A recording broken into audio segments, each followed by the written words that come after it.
দীর্ঘ ২৬ দিনের অনশন প্রত্যাহার করেন কেন্দ্রীয় মন্ত্রীদের হাতে স্যুপ খেয়ে।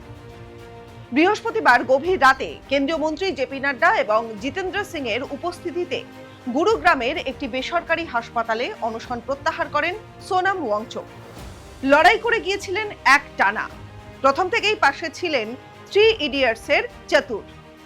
This is Omi Vedya, Chatur from 3 Idiots, and Sadiq from The Office, and I have an important message for you. Yes, and I don't really do this very often, so please listen up. Did you know that Phunsukh Wangdu from 3 Idiots, the character that Amir Khan plays, is actually based on a real-life Ladakhi engineer, innovator, educator, reformer named Sonam Wangchuk? Right now, he is on a very long hunger strike. I don't really want this guy to die. এছাড়াও আন্দোলনের সঙ্গে প্রথম থেকেই দেখা গিয়েছিল সোনাক্ষী সিনহা, প্রকাশ রাজ, savanna Yasmin, Nasiruddin শাহকেও। ये उन बच्चों के लिए लड़ रहे हैं जिन्होंने अपनी जान खो दी। ये एक सिस्टम के खिलाफ लड़ रहे हैं जो सही तरीके से नहीं चल रहा। आप जानते हैं, मैं जानती हूँ, सब जानते हैं।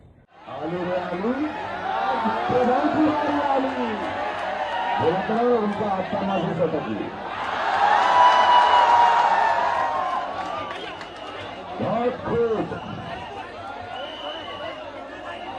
बहुत खुश है। आज पूरा रात आपके साथ नहीं हुई है। এরপরেই 20শে জুলাই সিজেপির চলো সংসদ অভিযান।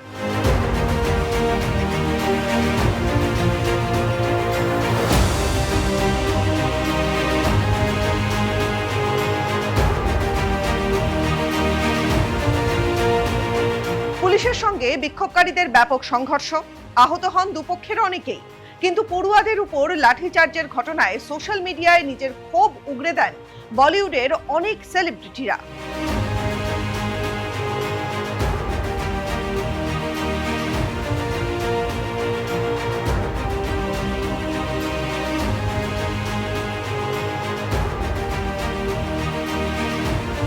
বাংলাতেও নিট কাণ্ডে প্রতিবাদে এবং সোনামের পাশে তারকারা।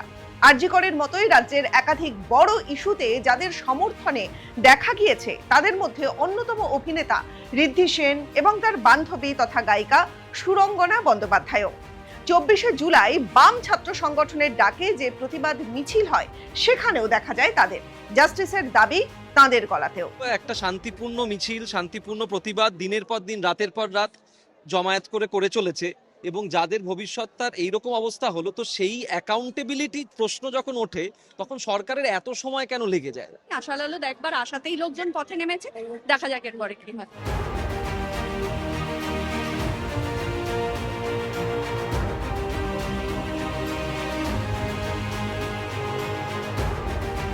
বলিউড থেকে টলিউড সকলেই ছাত্রদের পাশে। ইতিমধ্যেই পদত্যাগ করেছেন কেন্দ্রীয় শিক্ষামন্ত্রী ধর্মেন্দ্র প্রধান। আর এবার আগামী দিনে এই আন্দোলনের ভবিষ্যৎ ঠিক কোন দিকে এগোয় সেটাই এখন দেখার।